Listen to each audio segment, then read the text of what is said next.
Good morning third class. आज हम English का लेसन नंबर 10 पढ़ेंगे जिसका नाम है एन एरोगेंट क्रो। एरोगेंट होता है अभिमानी, ठीक है। अब हम चैप्टर पढ़ते हैं। Once upon a time there lived a crow on the tree near the sea. कहता है एक बार की बात है, समुंदर के पास एक पेड़ था और उस पेड़ पे एक कौवा रहता था। The crow was very proud of his power colour and cleverness. कहता है वो जो कौवा था उसे अपनी पावर मतलब ताकत का, कलर उसके मतलब उसका जो डार्क कलर था, क्लेवरनेस मतलब वो जितना चालाक था, उसकी अपनी चतुराई पे उसे बहुत ही ज़्यादा घमंड था, मतलब प्राउड फील करता था वो। वन डे एक दिन he was hopping along the sea in search of bugs to eat. कहता है एक बार उसने क्या किया, वो समुंदर के पास गया, उसने सोचा कि मैं वहाँ खाने के लिए कुछ बग्स ढूंढ लेता हूँ, मतलब मुझे वहाँ मिल जाएंगे। बग्स क्या होते हैं? छोटे छोटे कीड़े वगैरह।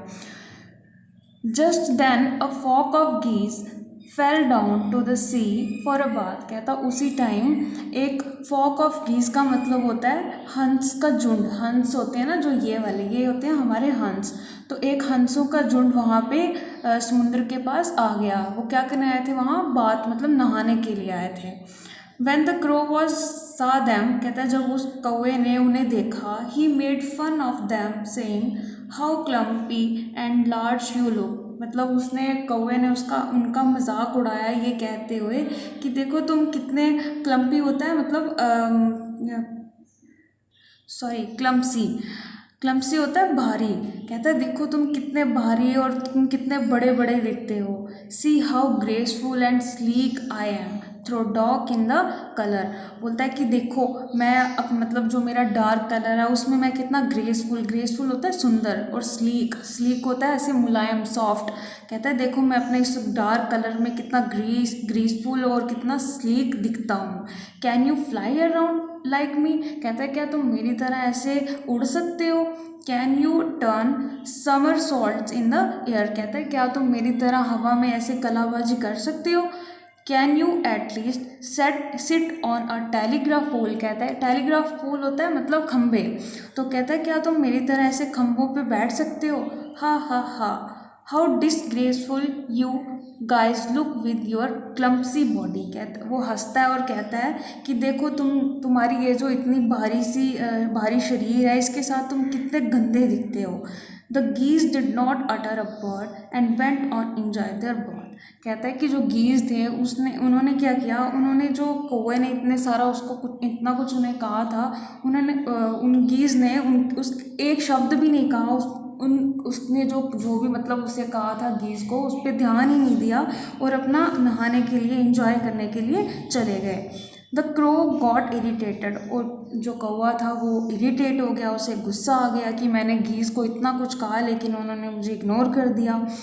Actually he was in a mood off picking up a call. कहता है दरअसल बात ये थी जो कौवा था वो बिल्कुल लड़ाई के मूड में था, वो लड़ाई करना चाहता था उनसे। But the geese did not pay any heed to his comment. कहता है लेकिन जो गीज थे उन्होंने उसके कमेंट पे, जो कौवे ने उन्हें कहा था इतना कुछ, तो जो गीज थे उन्होंने उसकी बात पे बिल्कुल भी ध्यान नहीं दिया। He tried to provoke them in several ways but in vain. कहता है कि वो जो कौवा था उसने जो गीज थे उन्हें उकसाने की बहुत कोशिश की, बहुत सारे तरीके आजमाए लेकिन वो फेल हो गया। मतलब उस किसी काम के नहीं वो तरीके उसे लगे, मतलब उस कोई काम ही नहीं आया उसके तरीके। जो गीज थे उन्होंने उसकी बात को इग्नोर किया, सुना ही नहीं और चुपचाप अपना एंजॉय करने के लिए नहाने के लिए चले गए। एट लास्ट में क्या हुआ, the crow lifted his wing, flew straight into the air, swoop down and then flew in wide circle, set on the stump of a palm tree and cawed lustily. कहता है कि last में क्या हुआ, जो कौवा था उसने क्या किया, अपने पंख फैलाए और सीधा हवा में उड़ गया। और फिर उसने क्या किया, गोल गोल चक्कर काटने लगा, गोल गोल उड़ने लगा हवा में। फिर उसके बाद जाके वो एक पाम ट्री होता है खजूर का पेड़, उस पर जाके बैठ गया और फिर वो जोर जोर से का की आवाज़ में चिल्लाने लगा। He entertained the watching geese with all the acrobatic he knew, कहता है कि जो उसे पता था कि ये सारे जो मैं नाटकबाजी कर रहा हूँ ये गीज़ जो हैं वो देख रहे हैं, तो इन सब से वो बहुत ही एंटरटेन हो रहा था, खुश हो रहा था। Then he flew down to the geese with a grin of his face, कहता है कि उसके बाद क्या हुआ, जो कौवा था वो बिल्कुल ऐसे मतलब स्माइल करते हुए खुशी खुशी जो है नीचे आ गया। Did you see that, he said, उसने कहा, कौवे ने कहा गीज़ को, जो गीज़ का पूरा झुंड था उन्हें कहा, क्या तुमने देखा जो मैंने किया।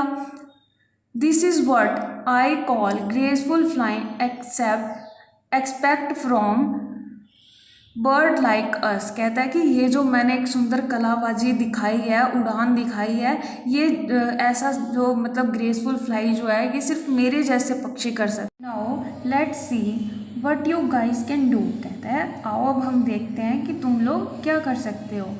Will any of you come out and fly with me so we can see who is best, कहता है कि क्या तुम में से कोई एक आगे आएगा, मतलब मेरे साथ उड़ेगा, तो मैं देखता हूँ कि हम में से कौन जो है वो बेस्ट है, मतलब अच्छा है।